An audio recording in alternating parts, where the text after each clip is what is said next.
Le halal, c'est un concept musulman qui veut dire pur et pureté, et ce qui est autorisé pour le musulman. Ça englobe tous les actes de la vie quotidienne, mais ce à quoi nous nous intéressons plus particulièrement, c'est l'abattage des animaux. L'abattage halal nécessite 3 conditions.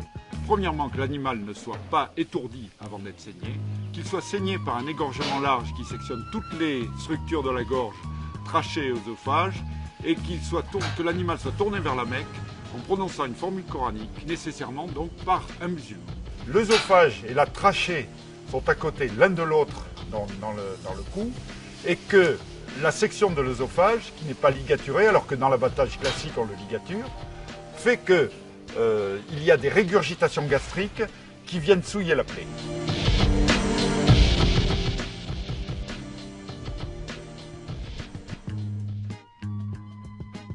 Alors, les risques du halal sont des risques sanitaires absolument énormes qui contreviennent au principe de précaution.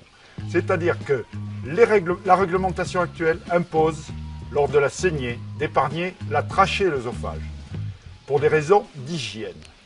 Et un vétérinaire qui se trouverait devant un animal abattu de façon halal et qui ne serait pas couvert par les dérogations pour abattage rituel serait dans l'obligation de saisir l'animal et la carcasse. Or là, non seulement il n'est pas saisi, mais il est mis dans le circuit général. L'animal n'étant pas étourdi peut mettre jusqu'à un quart d'heure à mourir de façon définitive, et c'est lié au fait que le cerveau continue à être irrigué par les artères vertébrales.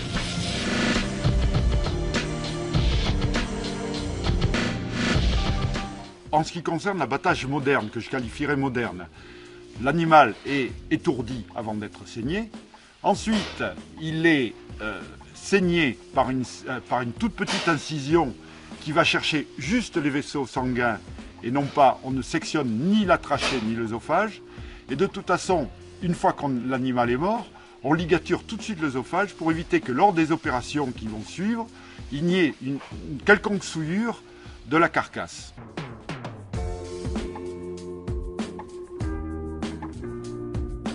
Oui, alors nous sommes d'autant plus trompés que tous les responsables politiques ont toujours refusé jusqu'à maintenant d'étiqueter de façon spécifique le halal. Et nous consommons du halal sans le savoir, sans connaître les risques que nous encourons sur le plan sanitaire, notamment les enfants et les personnes âgées ou immunodéprimées. Et également, nous finançons un culte à notre insu, puisque la certification halal qui est donnée par 3 mosquées, la mosquée d'Évry, de Paris et de Lyon, rapporte 15 centimes du kilo à ces mosquées. Ce n'est pas moi qui le dis, c'est le recteur de la mosquée de Lyon, le Kamel Kaptan, hein, donc je n'invente rien. Et il y a ensuite une tromperie sur la marchandise, il y a une discrimination aussi à l'embauche, puisque seul un musulman peut abattre halal.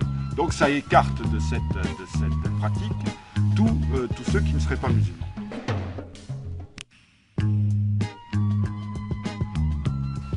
Eh bien, nous proposons d'abord une solution de bon sens qui a toujours été refusée par les dirigeants politiques, à savoir qu'il y ait un étiquetage spécifique de la viande qui a été abattue de manière halal.